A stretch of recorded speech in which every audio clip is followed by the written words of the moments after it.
Hello everybody. This is Versus. Sorry we didn't make one last week. We actually were out of town in Pittsburgh. Out of state? Yeah, out of state in Pittsburgh. We went to a classic monster convention called Monster Bash. You're making a video for that? Yeah, I will eventually. He's already got some videos posted on his channel for what he's picked up there, as well as a tour through, a really fast tour through Monster Bash. He also posted, for those of you who watch my other channel,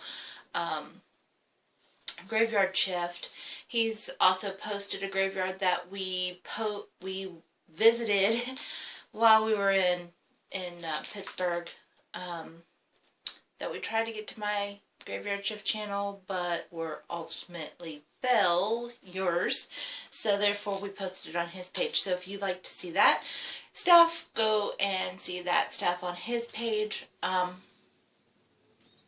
I will be posting stuff that I picked up at Monster Bash in another video. Now on to Versus. So we were supposed to review last Sunday. We're traveling home. Ozzy Osbourne, The Ultimate Sin. And this is my copy of this record. You have this copy. You have this, yeah, don't you?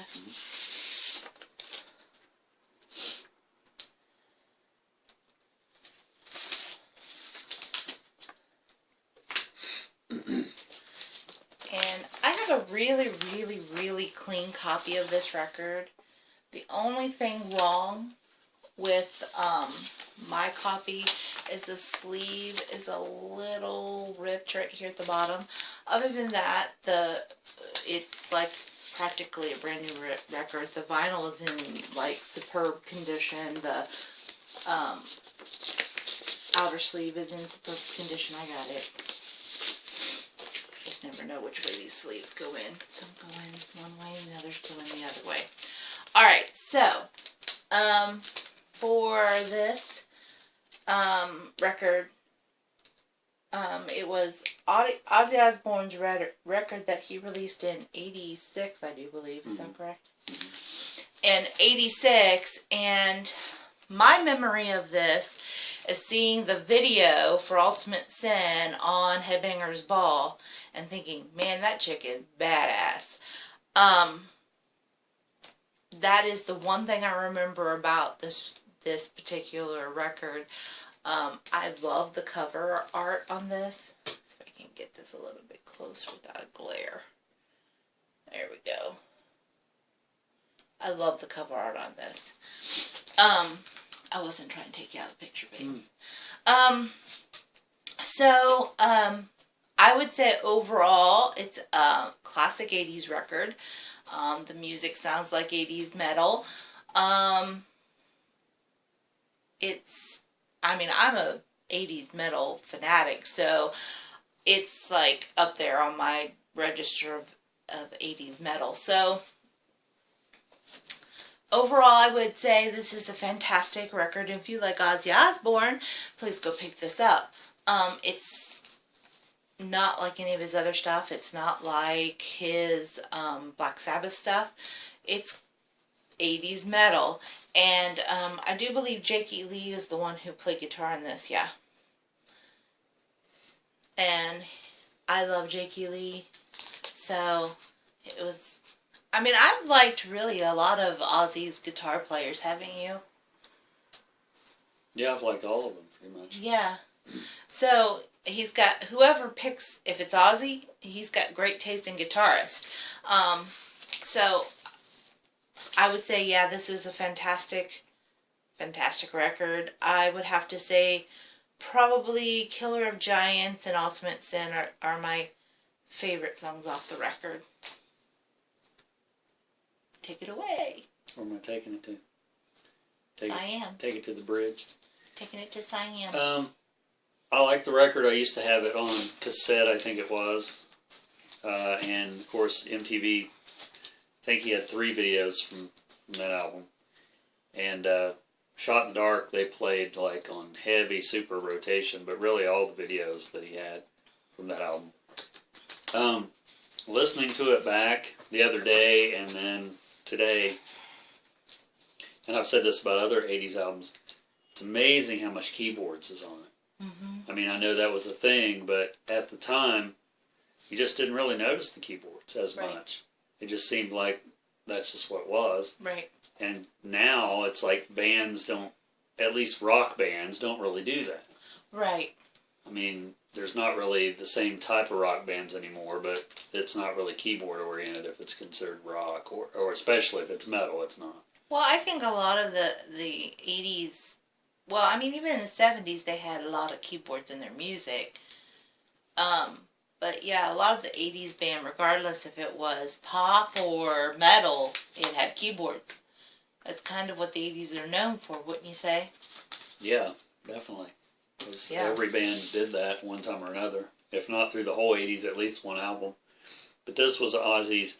I mean, you go back and listen to Bark at the Moon, and there's keyboards all over that. Yeah. And I didn't think that it had that many on there, but it's got just as many as this one does. Yeah, sure. But this was Ozzy's period where he was all glammed out, you know, like everyone else in the 80s. You know, he was wearing those sequined jackets and robes and had his hair frosted and full out. Yeah, and it was sort of, it's embarrassing to him from what I've heard. Like a lot of bands back then, they probably look back and think, oh my God, what were we doing? But I think a lot of it had to do with Sharon giving him the image and saying, do this, do that. You know, that's my impression. Sure. But I think he was probably so out of his mind, he probably didn't know what he was doing and didn't remember it. True.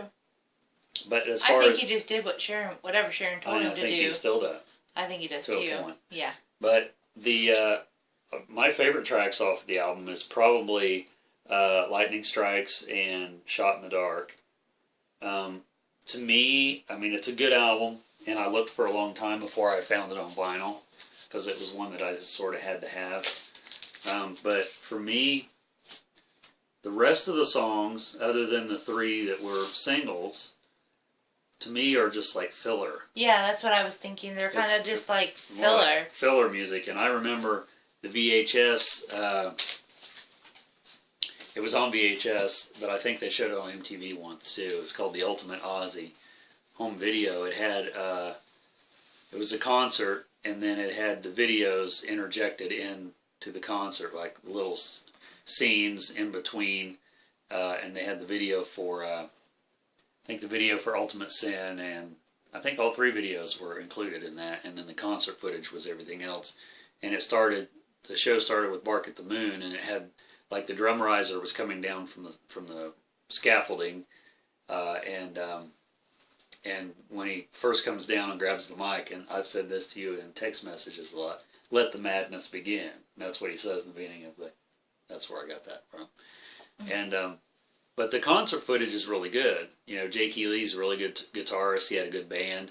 But he does a lot of the songs from this album. He does Thank God for the Bomb, and I think he does Killer and Giants, and what's that one called? What'd you do with it? Something about, I can't think of it right now. Wasn't Jiggy Lee in Badlands? Secret Loser, and I think that's it. Yes, he was in Badlands. Yeah, that's what I thought. But yeah, this is not my favorite Ozzy album, but it was one that I really thought I had to have because I used to have it. I've said this a million times that his earlier material is always the best. And once you got to this point in anyone's career, if they were in the 80s, a lot of it was pretty cheesy, but that's sort of what the 80s were. So we didn't think it was cheesy back then. Not really, no, because there wasn't anything to compare it to. We thought it was the most fantastic music in the whole freaking world. Because at the time, if I was to think about, Black Sabbath at the time, I'd think, well, that's just old music. You know, that's old. this is current. This is what I like. This is new. Right. This is what things are supposed to be like. Right. But to look back at it now, God, how many years has it been since '86? More than 20 years. More than 20. To look back at it now, it's just like, I'd rather listen to Black Sabbath. More like 30 years. But that I'd rather listen to Black Sabbath. Absolutely. Or I'd rather listen to the first couple Ozzy albums. Well, and it's like my first introduction to Ozzy was Bark at the Moon, which this album is nothing like Bark at the Moon. Well, no, it's more got that 80s sound to it. Right. Even though Bark at the Moon was in '83, it was still more rock. It was more heavier. More metal. It was heavier. It still had that that Black Sabbath sound to it. In my opinion. That was Jake Healy's first album with Ozzy, wasn't it? In '83. What, Bark at the Moon? Because he wrote most of that material, and I guess he didn't get credited for it. There was a big thing about that. Oh, I did not know that. And also on this album, the bass player, I don't know his name right off. It's on the back. Phil Soshin? I want to say it's the bass player. I could be wrong, but if you look at the Ozzy video collection that they just put out, I think a year or two ago, I don't know what it's called. Anyway, I got it. It's on DVD, and it has a lot of bonus footage and stuff on it. But it has all of Ozzy's videos except for Shot in the Dark, which is like one of the most popular, overplayed. And the reason for that is because the bass player wrote the song, and there was